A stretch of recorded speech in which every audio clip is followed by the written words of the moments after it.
요즘 TV 프로그램 중에서 참 많은 분들이 보는 프로그램이 있습니다. 그것은 상담에 관련된 프로그램이죠. 그래서 그 프로그램에 참 공통점이 있습니다. 그 상담하시는 분이 우리 너무나도 잘 아시는 오은영 박사라는 그 분이죠. 그분이 여러 TV에 출연하면서 많은 어려움을 당하는 그런 사람들을 상담을 통해서 또 해결해 주기도 하고 마음을 또한 위로해 주기도 하고 다시 새 힘을 얻고 살아갈 수 있도록 도와주기도 합니다. 첫 번째 그 프로그램이 이제 좀 그 상담 프로그램들이 이제 인기를 얻을 때 처음에 어떤 것으로 시작했었냐면 우리 어린 아이를 키우는 부모님, 그 부모님이 어떻게 아이를 양육해야 할지 그것에 대한 상담 프로그램에서부터 시작이 됐었죠. 그래서 거기서부터 많이 알려지게 되었고 이후에는 우리 연예인들을 또한 상담하는 또 공인 잘 알려진 사람을 상담하는 그런 프로그램도 나오게 되고 그 다음에 부부의 관계가 매우 어려울 때 그 관계를 해결해주고 도와주는 프로그램에도 또한 출연하여서 또 그런 부부 관계들을 해결해주고 돕는 그런 프로그램에서 또 많이 출연하게 되는 것을 저희들이 또 보게 됩니다. 이렇게 세 가지 프로그램의 공통점이 무엇일까요? 그것은 바로 고난이라는 그리고 어려움이라는 그런 이슈를 놓고선 그 박사님이 이제 해결해주고 도와주고 그렇게 도와주고 주는 점이라는 것입니다. 그럴 때 그 출연하신 분들은 참 많은 눈물을 흘리죠. 또 아이를 키우는 부모로서 또 눈물을 흘리기도 하고요. 내가 힘겹게 그동안 살아왔는데 사람들의 눈에 의식되는 것들을 계속해서 나는 그 관심을 가지면서 살아왔던 나의 모습에 대해 힘겨웠는데 그것을 위로해주는 사람이 있다니 하면서 눈물을 흘리기도 하고 그리고 결혼의 관계에서 참 위태롭다라고 느끼는 그때에 어떤 것이 필요하고 서로에게 어떤 것을 해야 하는지 그런 것을 이야기해 줌으로써 그 당사자들에게 출연하는 분들에게 많은 눈물을 흘리게 하기도 합니다. 그때 자신의 문제가 무엇인지 발견할 때 눈물을 흘리게 되죠. 그리고 자신의 내면의 그 어려움을 나만 그렇게 생각하고 있었는데 다른 누군가가 나를 그렇게 이해해 주고 있었구나. 내가 이렇게 왜 힘들어했는지를 그 사람이 알고 있구나라는 것을 깨닫게 됐을 때 그때 눈물을 흘리게 되죠. 그때 또한 위로를 받게 되는 것입니다. TV 프로그램을 통해서 누군가 차마 말할 수 없는 나를 이해해 주는 사람이 있다라는 것으로 위로를 받게 되고 다시 힘을 얻어서 살아가는 그 사람들의 일들을 보면서 시청자들은 또한 어떨까요? 나도 그런 부분들이 있는데 하면서 공감하면서 거기서 또한 위로를 받게 됩니다. 또 어떤 경우는 함께 눈물을 흘리기도 하겠죠. 자, 그런데 오늘의 본문에서는 그 위로가 조금 다르다라는 것입니다. 일반적으로 오은영 박사님도 개인적으로는 경험한 적이 있을런지는 모르겠지만 그 상담자로서 그 당시에 출연했을 때에는 그냥 조언을 해주는 사람, 그 같은 경험을 하지 않은 사람으로서 조언을 해주는 것이겠지만 바울은 어떨까요? 고린도 성도들을 위로할 때 내가 그 고난을 당하고 있고 여러분도 그 고난을 당하고 있는데 정말 그 가운데서 여러분이 위로받기 원합니다 라고 이야기를 해주고 있는 것이죠. 어떻게 보면 바울의 굉장히 역설적인 위로이다라고 저는 생각을 합니다. 바울은 고린도 후서에서 이렇게 편지를 보낼 때 그 전에 고린도 전서를 한번 보냈었고요. 그 다음에 고린도 후서를 두 번째로 편지를 보내게 됩니다. 바울이 직접 가는 것이 좋을 수 있겠죠. 누구에게도 먼저 가서 전해야 하는 것, 이것이 잘못됐어 라고 지적해 주는 것이 가장 빠르고 신속하다고 생각할 수는 있겠지만 바울은 그곳을 방문하기 전에 먼저 편지를 써서 보냅니다. 그때 경솔히 행하는 자들이 있다라는 것을 알았었고요. 또 그 문제를 해결해 주어야 하는데 내가 먼저 가는 것보다 그 교회에 먼저 편지를 보내서 돕는 것이 가장 먼저이겠다라고 생각했고 그것이 교회를 돕는 일이다라고 바울이 생각했기에 편지를 고린도후서를 통해서 보내게 되는 것입니다. 그래서 그 고린도후서의 첫 장이 바로 우리가 함께 읽었었던 본문이죠. 바울은 늘 편지를 보낼 때 문안 인사를 합니다. 그런데 1장 1절에서 11절까지 우리 함께 읽었는데요. 그것을 읽다 보면 바울이 문안 인사를 할 만한 상황인지에 대해서 좀 의문을 가지게 됩니다. 1절 2절에서 인사를 하죠. 제가 읽어드리겠습니다. 하나님의 뜻으로 말미암아 그리스도 예수의 사도된 바울과 형제 디모데는 고린도에 있는 하나님의 교회와 또 온 아가야에 있는 모든 성도에게 하나님 우리 아버지와 주 예수 그리스도로부터 은혜와 평강이 있기를 원하노라, 이렇게 인사를 하게 됩니다. 사도로서는 은혜와 평강이 있기를 원한다라고 말하는 것이 너무나도 당연하죠. 사실 그러나 그 바울은 그 인사를 하기에는 평강한 상황이었을까 생각해 본다면 그렇지는 못했다라는 겁니다.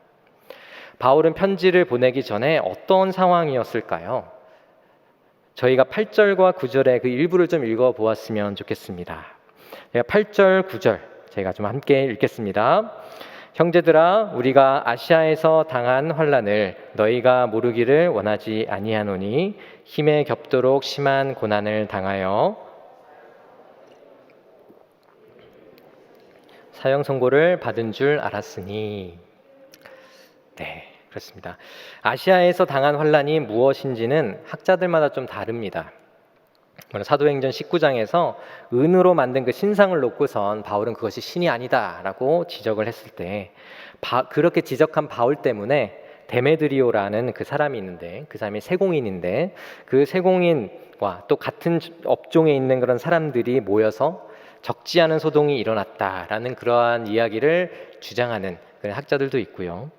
또 하나는 복음과는 대치되는 그 우상 숭배 문제로 인해서 바울의 사역이 방해를 받았다라고 하는 그런 면에서의 어려움이다라고 주장하는 학자들도 있습니다.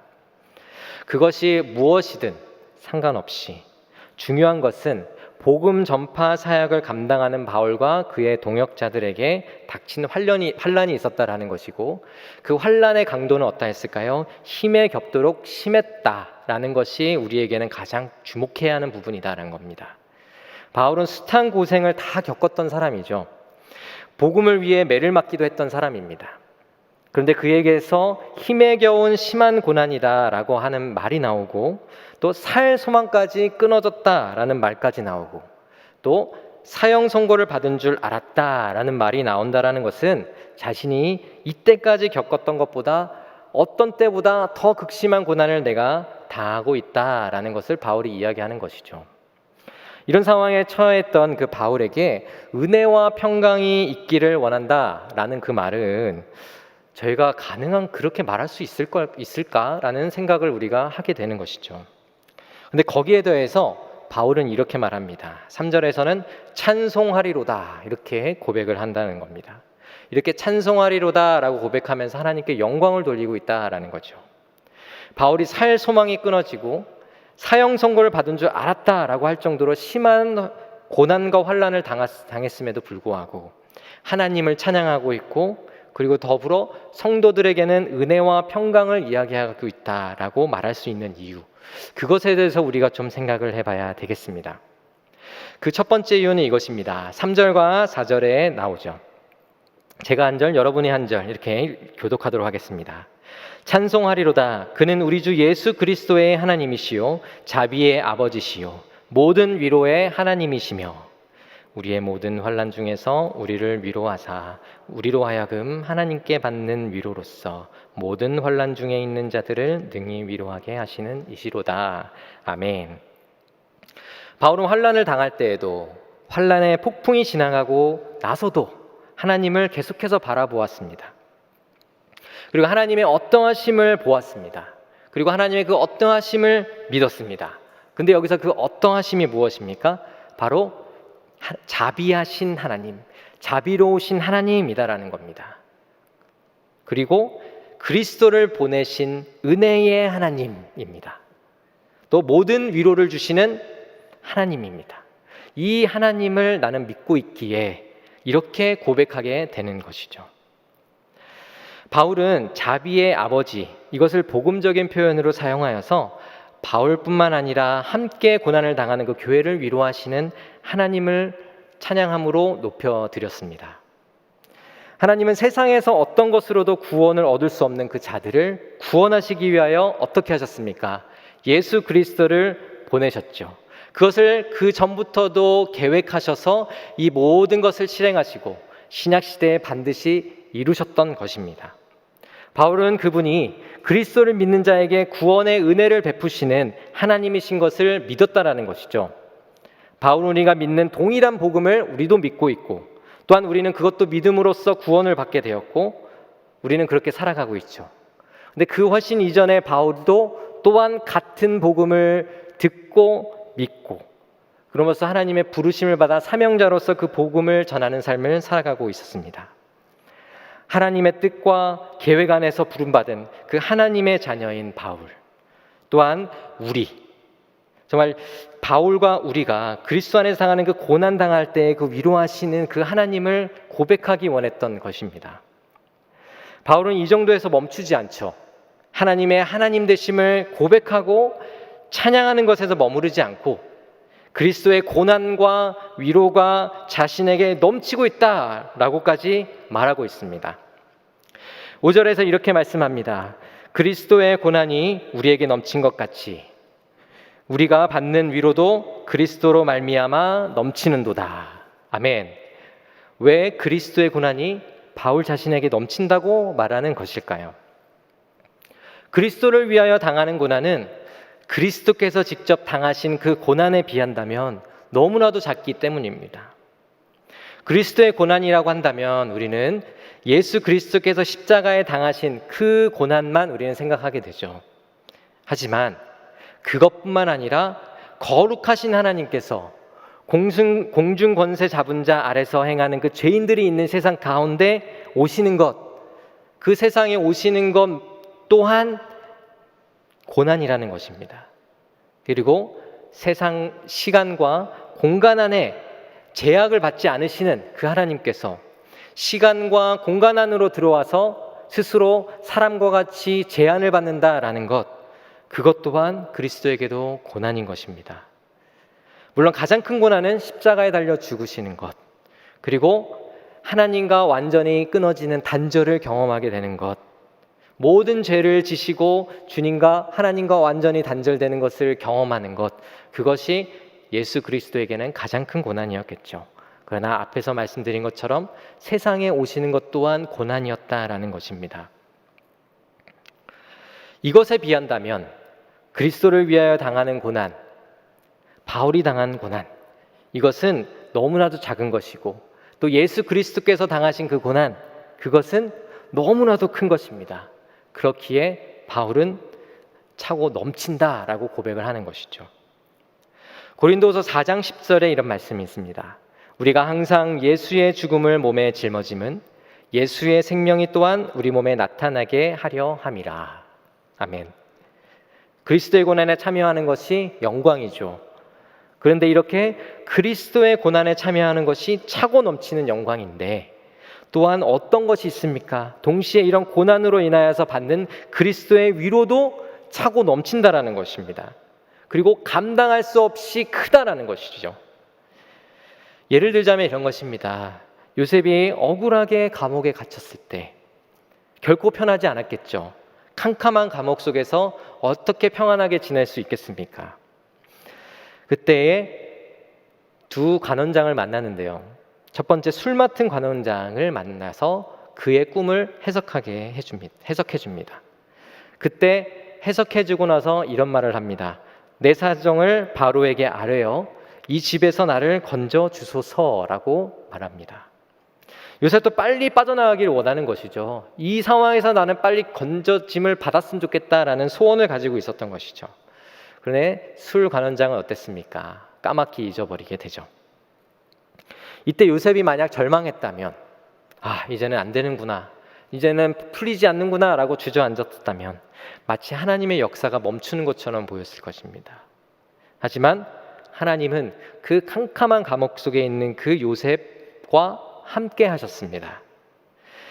그 캄캄한 감옥 속에 보이지 않지만 그곳에 하나님이 함께 하심으로 요셉에게 빛을 비춰주신 것이죠. 요셉은 그곳에서 2년의 시간을 보냅니다. 그리고 바로의 꿈을 해석하고 나오게 되죠. 빠져나왔다라는 것, 그것보다도 그 캄캄한 감옥 속에서 누가 함께 하셨는가, 누가 그 요셉을 위로하고 계셨는가라는 것을 우리가 주목해야 됩니다. 바로 위로의 하나님이 요셉과 함께하여 주시고 또한 그를 형통케 하신, 함께함으로 형통케 하시는 그 은혜를 요셉에게 주셨다라는 겁니다. 바울도 마찬가지죠. 그리스도를 위해 당한 고난은 캄캄한 터널을 힘겹게 지나가는 것처럼 느꼈을 것입니다.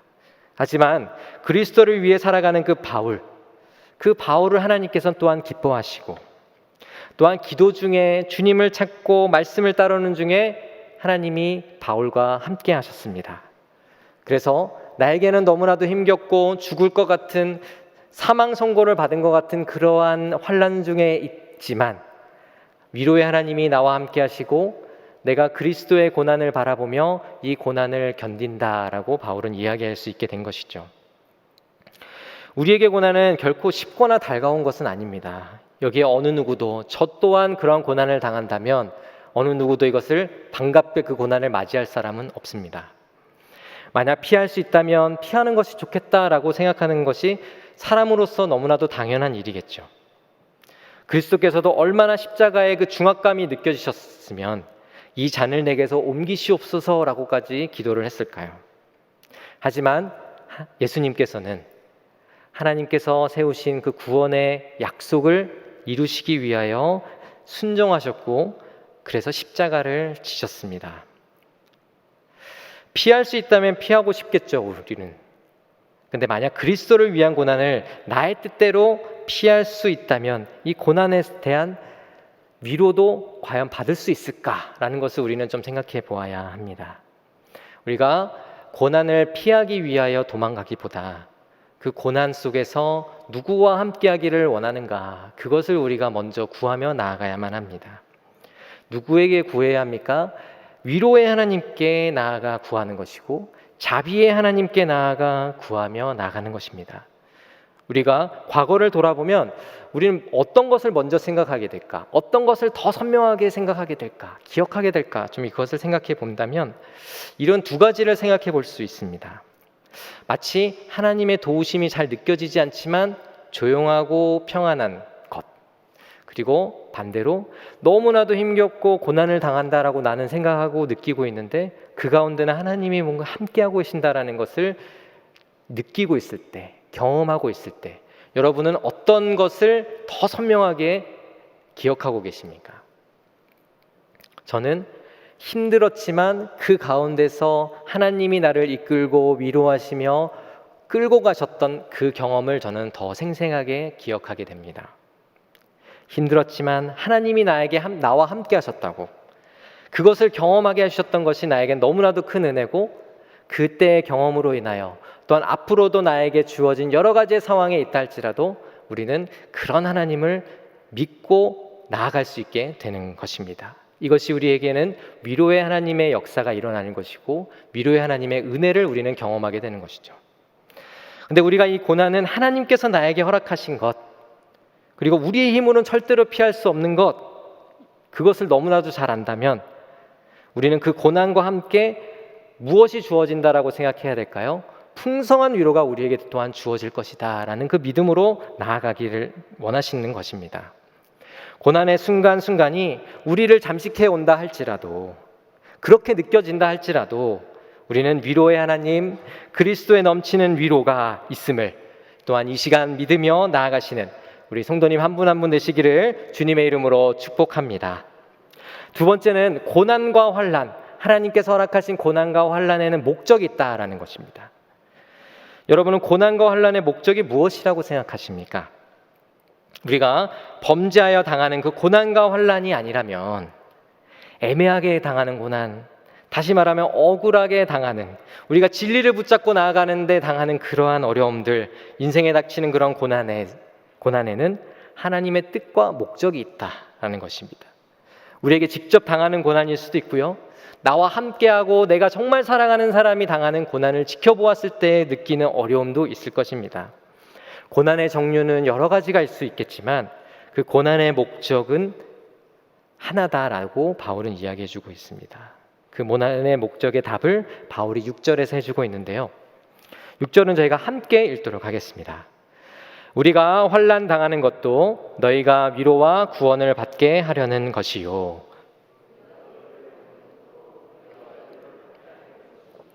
이 위로가 너희 속에 역사하여 우리가 받는 것 같은 고난을 너희도 견디게 하느니라. 아멘.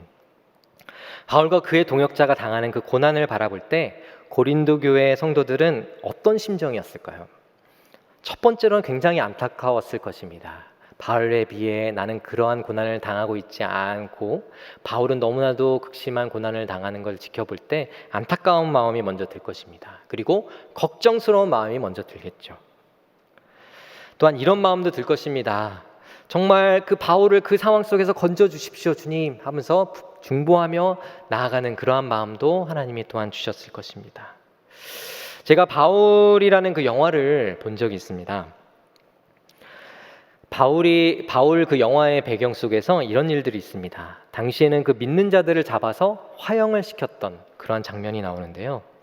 그 그리스도인들을 불이 활활 타는 마치 거리에 이렇게 세워두는 것이죠. 그럼 그것을 보고 지나가는 사람들, 특히 거기서 그리스도인들이 그런 나의 형제가 그런 일을 당했다라고 생각한다면 얼마나 마음이 아팠겠습니까? 그리고 또한 이 복음을 붙잡고 가는 것, 이것이 두렵기도 하고 때로는 그 복음을 그래도 붙잡아야 하겠지 하면서 그 마음을 더욱더 주님 굳세게 해주십시오, 굳건하게 잡아주십시오 하는 기도하는 마음으로 그 그리스도인들과 함께하고 있었을 것입니다. 이렇게 바울이 그러한 배경 속에서, 그러한 상황 속에서 당하는 이런 고난이라면 성도에게 그런 위로와 고난을 또한 내가 당하는 고난을 통하여 위로받기를 원하고, 또 하나님이 그러한 나 자신을 통하여서 성도들에게 위로를 주시기를 원하는 그 소망하는 마음을 가지고 있다라는 것을 우리 말씀을 통해서 우리는 알게 됩니다. 그래서 자신들이 당하는 고난을 통하여 받는 위로, 그것이 성도에게도 또한 전해지고 성도들도 그것을 통하여 충만히 나에게 부어주시는, 그 성도들에게 부어주시는 그 위로가 있기를 소망하며 이 바울이 성도들에게 말씀을 전했던 것이죠. 더 나아가서 바울이 고난당함으로 받는 그 위로는 성도들도 그 고난을 통하여 인내하고 견디게 하려는 뜻이다라는 것을 전하기 원했을 것입니다. 우리가 TV를 통해서, 특히 우리 기독교 채널을 통해서 우리가 또 여러 가지의 간증들을 또 보게 되는데요. 또 그 중에는 또 몸이 너무나도 아팠지만 그 가운데서도 또한 그 아픔 속에서도 하나님을 찬양하고, 또 다른 고난을 통해서도 하나님을 찬양하는 것, 나라면 그렇게 할 수 있을까라는 그런 상황에 있을 때에도 여전히 하나님을 찾는, 또 그 가운데 평안함의 그 미소를 보여주는 그러한 분들도 출연하게 되죠.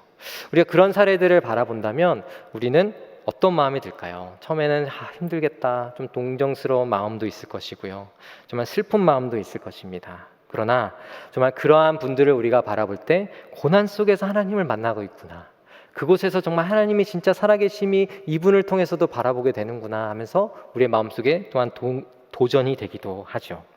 이분도 이렇게 하나님을, 그런 중에도 하나님을 만나고 위로의 하나님을 경험해 나가고 있는데 정말 나 또한 그러한 위로의 하나님을 소망하며 나아가야겠다 하는 결단도 우리가 함께 하게 되는 것입니다. 감사하는 것이 완전히 불가능한 것이 아니라 그것이 또한 주님께서 주시는 은혜로 가능한 것이구나, 그러니 나에게도 소망을 주시는 그 하나님을 바라보면서 나아가야지 라고 결단을 하게 되죠. 고난이 우리에게 닥칠 때에나 우리 주변에 아는 그 분들에게 있을 때에나 우리가 슬퍼만 하지 않고 고난과 함께 넘치는 위로를 주시는 그 하나님을 믿고 나아가는 우리 성도님들 되시기를 주님의 이름으로 축복합니다. 또한 고난의 목적엔 또 두 번째가 있습니다. 하나님만 의지하게 하기 위함이다라는 것이죠.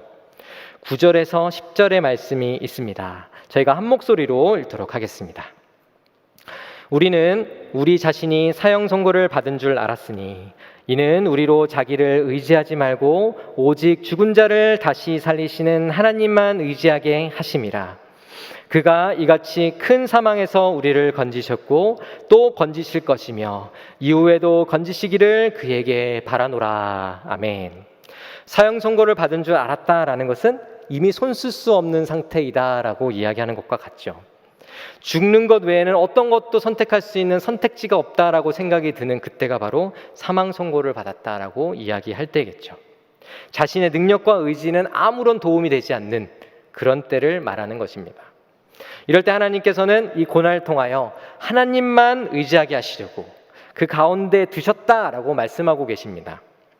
그런데 그저 하나님만 의지하게 하려고 하는 것이 아니라 그 하나님이 어떤 분인지를 분명히 알고 믿게 하시고 또한 그 하나님을 의지하게 하신다라는 것입니다. 어떤 하나님을 말하는 걸까요? 오직 죽은 자를 다시 살리시는 하나님, 그 하나님을 알고 믿게 하시는 것이다 라고 하는 겁니다. 일단 사형 선고를 받았다라고 믿을 정도라면 이미 끝났다라고 생각하는 그 상황인데, 죽은 자를 능히 살리시는 그 하나님께서 바울을 건져주시고 나 바울을 건져주시고 또한 위로해 주셨다. 너희에게도 또한 그러한 하나님이 너희를 건져주실 것이다. 너에게 위로를 주실 것이다. 더욱더 의지하라 라고 바울은 권면하고 있는 겁니다. 예수 그리스도께서는 죽은 지 나흘이 된 그 나사로를 살리셨죠. 하나님 아버지께서 죄의 형벌로 십자가에 달려 죽으신 예수 그리스도를 살리시고 하늘 보좌 우편에 올리셨습니다. 바울의 고백과 같이 오직 죽은 자를 다시 살리시는 그 능력의 하나님께서 우리가 당하는 힘겨운 고난에서 우리를 살려주실 줄을 믿습니다. 또한 상황이 바뀌지 않는다 하더라도 고난 중에도 위로를 주시는 그 위로의 하나님을 믿으며 나아가시기를 하나님께서는 원하십니다. 바울은 신기하게도 10절에서 고난을 피하게 해달라고 구할 것이라고 말하지 않고 하나님께서 큰 사망에서 우리를 건지셨고 건지실 것이고 건져주실 것을 바란다라고 고백하고 있습니다. 이것은 그 고난은 언제 올지 모른다라는 것을 전제하고 있는 것이죠. 지금의 고난이 조금 지나간다 하더라도 이후에도 또한 고난이 올 것이다 라는 것을 전제하고 있는 것이죠. 고난이 없으면 하나님의 복이고 고난이 있으면 하나님의 복이 없다라는 논리로 바울은 접근하고 있지 않습니다. 여전히 고난이 있지만 여기서 하나님은 위로라는 그 복을 주실 것이고 고난에서도 건져주시는 복을 주실 것이라고 믿고 고백하고 있는 것이죠. 하나님은 과거에도 사망에서 살리셨지만 지금은 또한 살리지 않는 분이 아니라는 겁니다. 과거에도 살리셨고 지금도 살리시고 앞으로도 변하지 않고 하나님의 뜻대로 살리실 것이다 라는 것을 바울은 믿고 있습니다. 또한 고린도 성도들에게도 과거에도 지금에도 미래에도 하나님은 살리시는 하나님이시다. 그 하나님을 의지하라 라고 성도들에게 말하고 있습니다. 이것을 믿고 나아가는 것이 진짜 믿음이다 라고 바울은 말하는 것이죠. 그렇게 해서 하나님의 뜻을 구하며 나아가고 하나님께서 그 가운데서 하나님을 더욱 의지하게 하시는구나 라는 것을 깨닫게 하여 주심으로 우리는 나아가야만 하는 것입니다. 바울은 고난이 그리스도에게만 있지만 고난 중에도 하나님이 누구이신지를 더욱더 깨닫고 풍성하게 위로하시는 그 하나님을 경험하며 나아가는 우리 성일교회 성도님들 한 분 한 분 되시기를 주님의 이름으로 축복합니다. 말씀을 정리하겠습니다. 우리의 인생 가운데 예기치 못한 일들을 경험하게 되죠. 코로나 이전에도 그랬지만 코로나 이후에는 더더욱 그랬던 것 같습니다.